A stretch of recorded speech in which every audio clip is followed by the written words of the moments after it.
जय हिंद बच्चों। आज हम लोग क्लास 12 का क्या है, क्लास 12 का चैप्टर 1 ठोस अवस्था क्या बाबू, सॉलिड स्टेट देखने वाले हैं। तो सॉलिड स्टेट का ना बाबू, जो भी आपका ऑब्जेक्टिव है, जो आपको एग्जाम में पूछा जाता है, सिर्फ वही ऑब्जेक्टिव आपको दिया गया है।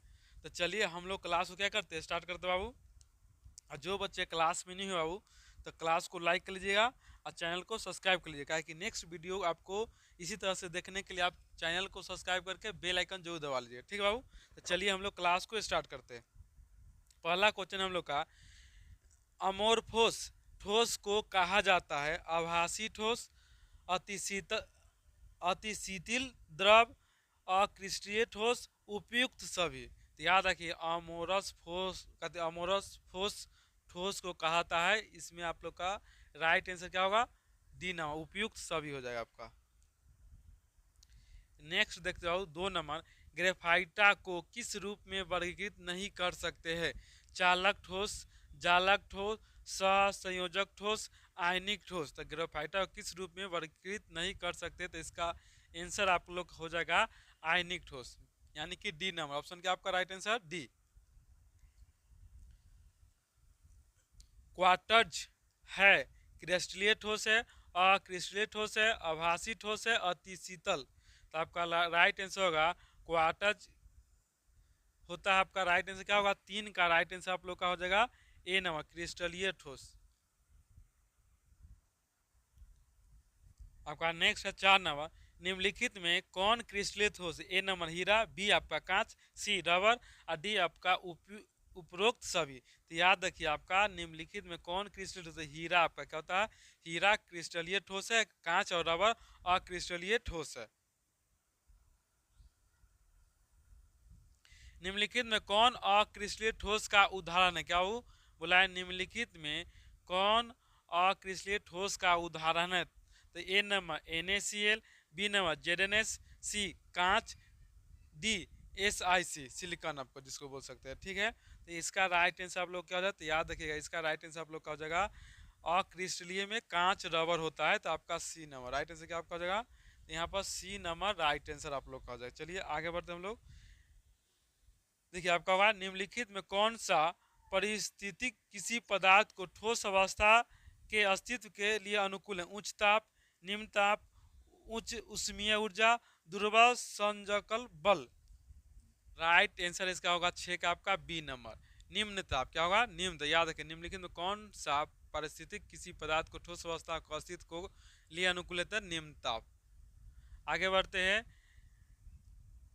निम्नलिखित में कौन सा अभिलक्षण क्रिस्टलीय ठोस का नहीं हुआ, बोला है कि निम्नलिखित में कौन सा अभिलक्षण क्रिस्टलीय ठोस, तो ए नंबर निश्चित एवं अभिलक्षणिक संगलन उष्मा, समसैद्धिक प्रकृति, संपूर्ण क्रिस्टल में अवयवी कणों की व्यवस्था, एक नियमित एवं पुनरावृत्ति पैटर्न, एक वास्तविक ठोस। तो आपका 7 का राइट आंसर क्या होगा, तो समदैशिक प्रकृति, बी नंबर आपका हो जाएगा।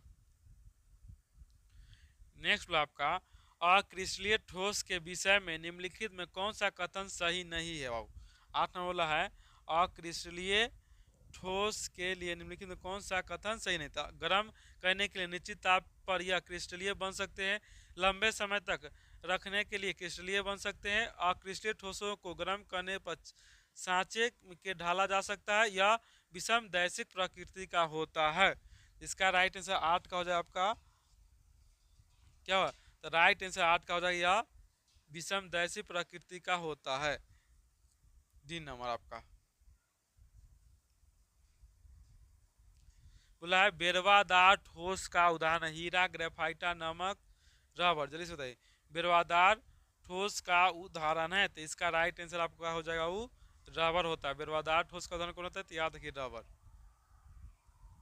देखिए 11 नंबर आपका, निम्नलिखित में कौन सा जालक, क्या कीजिए यहाँ पर क्लियर आपको जालक, निम्नलिखित में कौन सा जालक ठोस है, SO2 ठोस, I2 हीरा, बर्फ। तो आपका जालक में आपका हो जाएगा हीरा। क्या हो जाएगा, राइट आंसर आप लोग का सी हो जाएगा। बोला है नेक्स्ट, बोला आपका,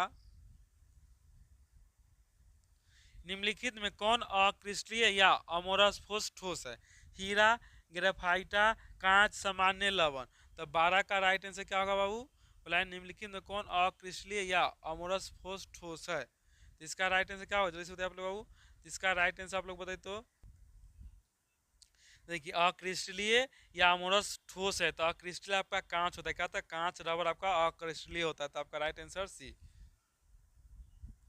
बोला है निम्नलिखित में कौन बेरवादार ठोस है, ग्रेफाइटा, क्वार्टज कांच, क्रोम, एलम, सिलिकॉन, कार्बोहाइड्रेट। तो 13 का राइट आंसर क्या होगा, तो 13 का आपका होगा क्वार्टर कांच।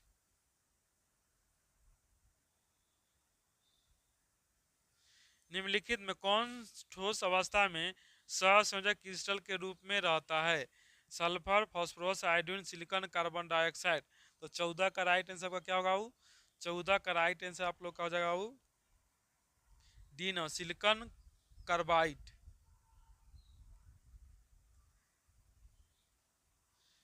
नेक्स्ट आपका क्रिस्टल जालक में आयोडीन के अणु डैश द्वारा बंधे रहते, क्या हो, क्रिस्टल जालक में आयोडीन के अणु डैश द्वारा बंधे होते हैं, लंदन बल द्वारा, द्विध्रुव द्विध्रुव अनोन क्रिया द्वारा, सहसंयोजक आबंध द्वारा, कुलम बल द्वारा।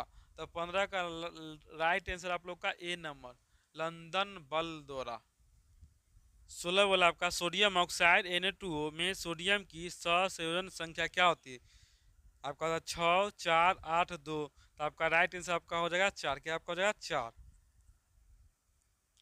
अगला नेक्स्ट क्वेश्चन वाला 17, एक धातु का रवाकरण हेक्सागोनल क्लोज पैक यानी कि HCP संरचना में होता है तो धातु का कंडिनेशन संख्या क्या होगा। तो आपका 17 का राइट आंसर होगा आपका, देखिए 12 8 4 6 में, तो आपका होगा 12। द्विविमीय वर्ग निबिड़ संकुलन में उप सहसंयोजन संख्या क्या होती है, 2 4 2, ए नंबर 2, बी आपका 3, सी 4, डी 6। तो इसका राइट आंसर आप लोग का होगा 4, सी नंबर।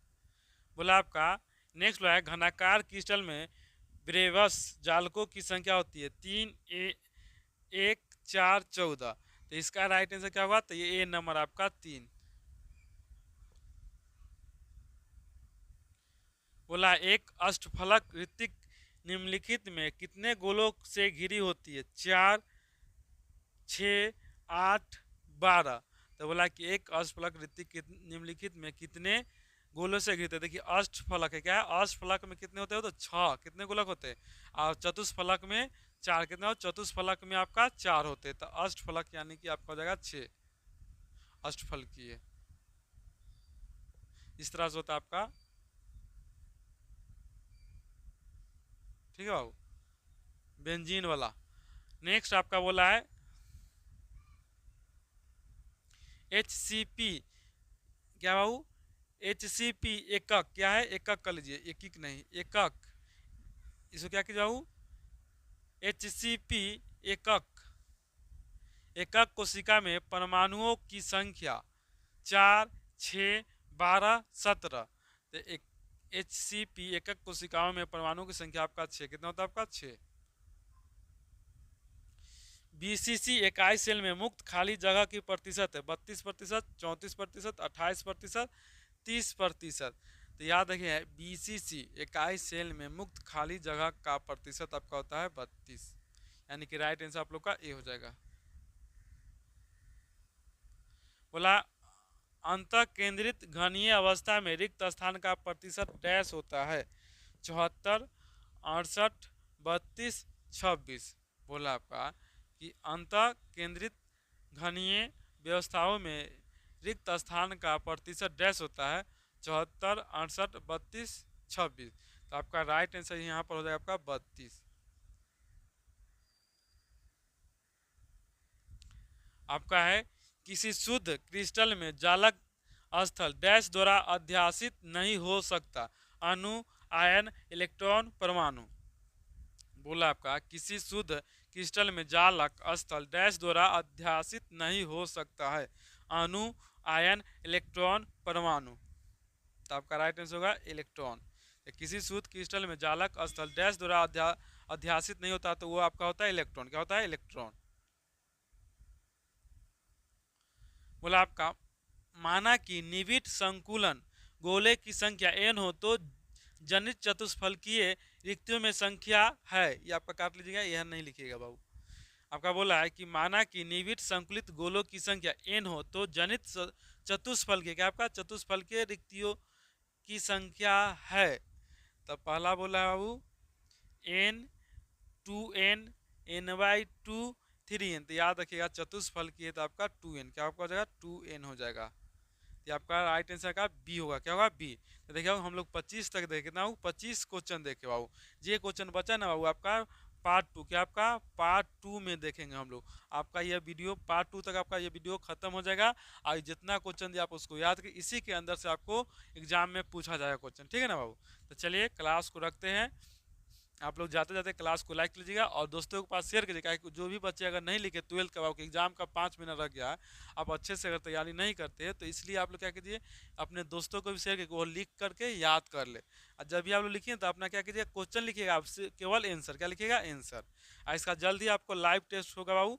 जब दोनों पार्ट डला जाएगा ना उसके बाद आप लोग याद करके आइए, तब इसका लाइव टेस्ट होगा। लाइव टेस्ट में देखेंगे आप लोग कितने बच्चा कितना सही होता है, ठीक है ना बाबू।